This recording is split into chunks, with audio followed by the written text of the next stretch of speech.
2 ans à peu près, avant que les hostilités commencent en Syrie. Je me trouvais en Angleterre, par exemple, pour d'autres choses, pas du tout de la Syrie. J'ai rencontré des responsables anglais. Et quelques-uns qui sont mes amis m'ont avoué, en me sollicitant, qu'il se préparait quelque chose en Syrie. C'était en Angleterre et pas en Amérique. L'Angleterre préparait l'invasion des rebelles en Syrie. Et on m'a même demandé à moi, sous le prétexte que j'étais ancien ministre des Affaires étrangères, si je participerais comme ça. J'ai évidemment dit le contraire. J'ai dit, écoutez, moi, je suis français, ça ne m'intéresse pas. Mais c'est pour dire que cette opération vient de très loin. Elle a été préparée, conçue, organisée. Dans quel but Excusez-moi, dans quel but? L'idée de le renverser Bachar, c'était quoi le but? La finalité? Mais dans le but très simple, de destituer le gouvernement syrien, parce que dans la région, il est important de savoir que ce régime syrien a des propos anti-israéliens. Et que par conséquent, tout ce qui bouge dans la région autour...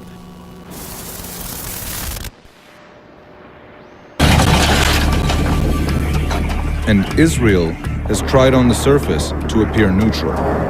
But there are new signs that Israel is siding with the rebels. United Nations observers recently reported witnessing IDF soldiers allowing what appeared to be 2 unwounded rebel fighters into Israeli territory. What we're seeing is a high level of coordination from the Israeli military directed towards helping these fighters from inside Syria. The question I'm asking myself is, do they have a deal with one particular faction fighting on the other side of the border? And if they do, what is Israel getting in exchange? So far we've seen, according to Israel's own statistics, that 90% of the people that they're treating have been men. So I'm going to leap to the conclusion that most of them have been fighters. I think Israel sees this as being in its overall interests, but I want to know more specifics. We head into another room where 3 wounded Syrian fighters have been convalescing since July. 2 quickly covered their faces with blankets, but we could see the characteristic long hair of Islamist fighters.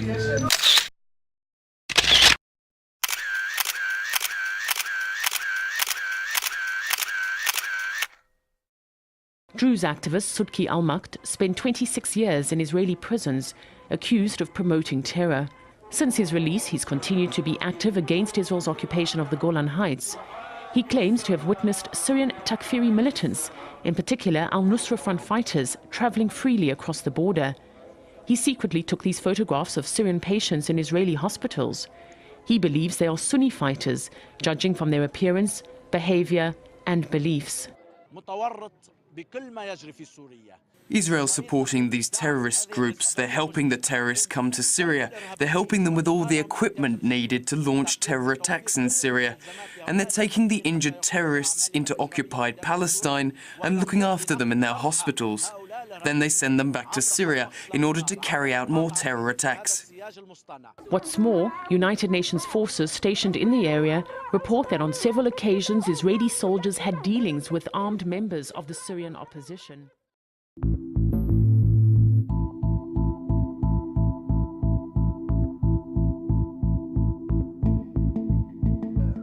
When we learned that our unit's leader was selling arms to ISIL terrorists, we reported it to the US head of the base. But after our report, no measures were taken. Americans only ramped up their support for him. The findings reveal the US coalition's actions are far from what's been claimed. It's not fighting terrorists in the south of Syria. It's actually pursuing its own interests, one of which is the creation of its own zone of influence in the country, devastated by war in the fight against terrorists. And for that, according to witnesses, it uses different means, even allowing the direct supply of foreign-made arms to militants, as happened at the Al-Tanf base in the south of the country.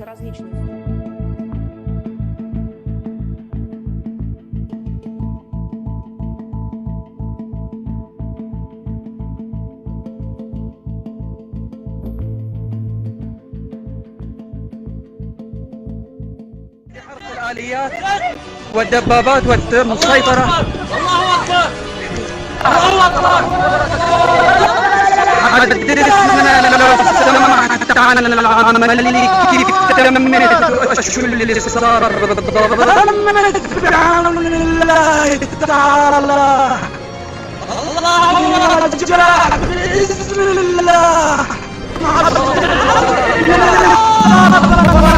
الله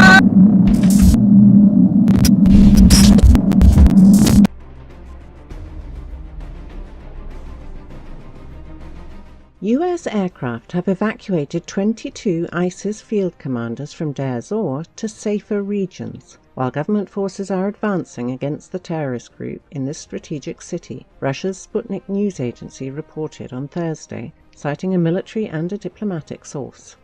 On August the 26th, a US Air Force helicopter reportedly evacuated 2 ISIS field commanders of European origin with members of their families from an area northwest of Deir Zor city. On August the 28th, US aircraft evacuated 20 ISIS field commanders and militants close to them from an area southeast of Deir Zor city to northern Syria. This was the most recent in a series of reports about US airlift operations in the Deir Zor province, which appeared repeatedly in 2016 and 2017. The US-led coalition has been accused of providing safe passage and indirect supplies through so-called moderate rebel training programs to the terrorist group. Some sources even accused the coalition of providing direct support to ISIS in some cases.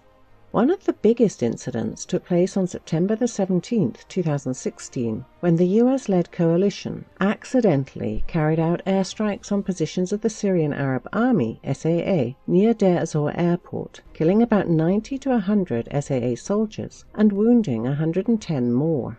An ISIS advance started just minutes after the airstrikes. The terrorists seized the Thada mountain that had strategic implications and put the defenders of Deir Zor in a very difficult situation. It improved only in September 2017 when the SAA and its allies broke the ISIS siege of Deir Zor.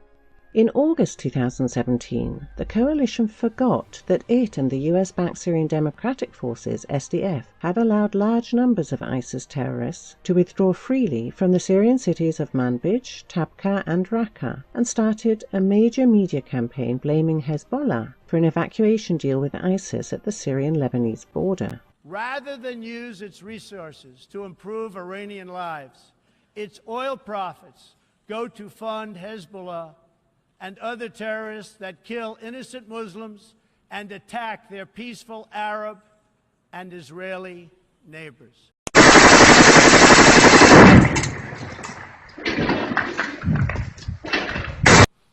This wealth, which rightly belongs to Iran's people, also goes to shore up Bashar al-Assad's dictatorship.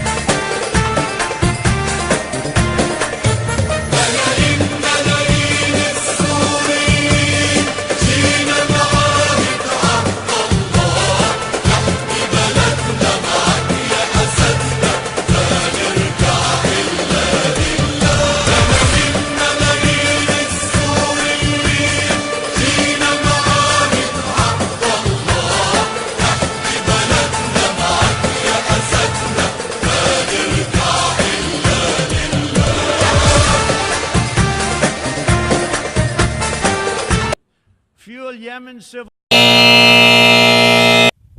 loser. هذه قناة دواعش، الطيار الامريكي يذب لهم عتاد وسلاح وارزاق، واحنا انتصرنا والله ينصرنا ونبقى منصورين.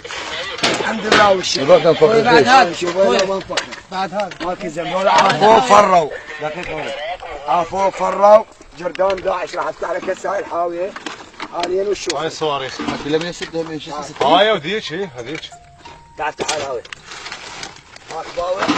هاك شوف هاك تيم باوي يطلقون علينا والله اللي يعلم حتى اليات ورمان شويدك صواريخ هاون وين مال شو اسمه هذا حجي جاهز حتى اكل شامرين باع الاكل باع المي دبس هاي دارهم جابون اشكال يشمرونهم زين وين حطيت البطل جنة حجي جنة تعال اراويك بعد تعال يلا تعال اراويك بعد قناه داعش الله ينصرنا عليهم والله ان شاء الله هذيك وحده بلغ ابفاك قصي هاي تعال The last few days have been marked by rushed judgments, the mainstream media funneling their selective outrage, putting up graphic images of dead children and adults in Syria. Mix that together with tensions with Russia building along with the hostility between Israel and Assad, giving us many factors that might point to a planned invasion. But the mainstream media will never tell us that. They'll never tell us the truth, and we should stop waiting for them to. In the town of Newark, New Jersey lies a company called Genie Energy. The board of directors at this company include big names like former Vice President Dick Cheney, media mogul Rupert Murdoch, member of the Rothschild banking family and investment banker Jacob Rothschild, and ex-CIA director James Woolsey, among others. On the other side of the world, there's a coveted plateau in western Syria, rich in natural resources and history. At the tail end of the Six-Day War of 1967, Israel seized the Golan Heights from Syria, leaving Syrians to flee while almost immediately Israel began to settle there. In violation of the UN Charter, Israel's occupation of the Golan Heights is seen as unlawful. Before his death, Israeli General Moshe Dayan admitted that it was deliberate Israeli provocations into Syrian Golan Heights that gave Israel the manufactured pretext to invade and occupy. Thus, it's been nothing but a dumpster fire since, with Syria trying to retake Golan in 1973, and with both Syria and Israel signing an armistice in 1974. But Israel unilaterally annexed the Golan Heights in 1981, but this move was not recognized internationally. And for Israel to seek to exploit mineral reserves in the occupied Golan Heights was plainly illegal in international law. You know what else is in Golan Heights besides Syrian and Israeli settlements and a whole lot of contempt for each other? Oil. Lots of oil. And natural gas. That's why Genie Energy is there anyway. Does this bother you? Maybe it should. While Murdoch, Rothschild, and Cheney are pumping black gold out of the ground, Turkey, the US, Russia, and a bunch of others have been fighting over Syria's geostrategic location. So who benefits from Syria in disarray? War in Syria means Israel can expand its occupation and settlements, and it also means that a European pipeline can be built. While the media claims to be fair and balanced, how can you stay fair and balanced when you have Dick Cheney, our oil guy, Rupert Murdoch, our propagandist, and Jacob Rothschild, the banker, controlling the media, politics, and the economy? How can you expect the media to deliver the truth of what's going down in Syria, or in the Middle East in general, when they're too busy brainwashing your children to go to war and igniting fear in the hearts of citizens with what is, in my opinion, manufactured terrorism? Do you think U.S. intervention in the Middle East, particularly with Syria, has very little to do with fighting terrorism, and maybe far more to do with the region's rich petroleum reserves? I think the board of directors at Genie Energy could answer that question for us. And of course, the media won't tell you that the consequence of imperialism and insistent international meddling for corporate oil interests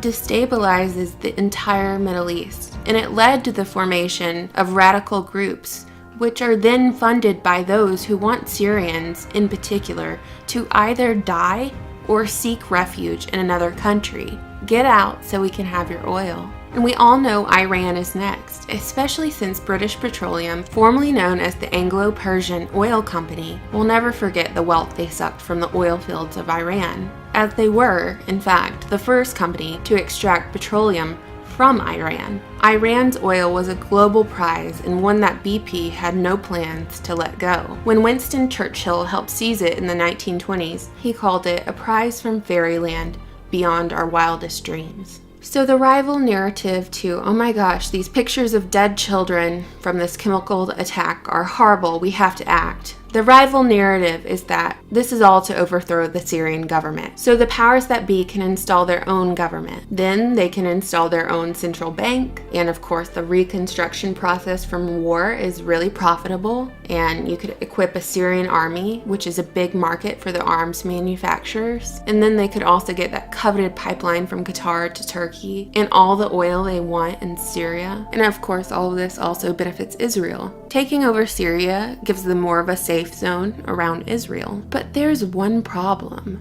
There's one thing standing in the way, and that's Russia. On March 22nd, U.S. Secretary of State Rex Tillerson convened a U.S. ministerial conference of something the Trump administration calls the Global Coalition Working to Defeat ISIS. The State Department said that a combined 68 nations and organizations were present. Washington explicitly stated that the 3 most important states with deep interests in defeating ISIS in Syria and 3 parties essential to any serious move to dislodge ISIS in Syria, Russia, Iran, and Syria, were not welcome. When asked, Secretary of State Tillerson quipped, "They are not part of the global coalition." And if you remember correctly, Tillerson joined ExxonMobil in 1975 and rose to serve as the chairman and chief executive officer of the company from 2006 to 2016. ExxonMobil is the world's largest publicly traded international oil and gas company. Noodle on that for a minute while I say this. The culture of endless war, the establishment of the terrorist state, the never-ending fear that motivates people to emotionally and financially back the war machine. This is what they want. This is their plan, and they want us to die for it. Don't you think that those who desire war should be the ones fighting on the front lines?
Greater Israel is alive and wreaking hell in the Middle East.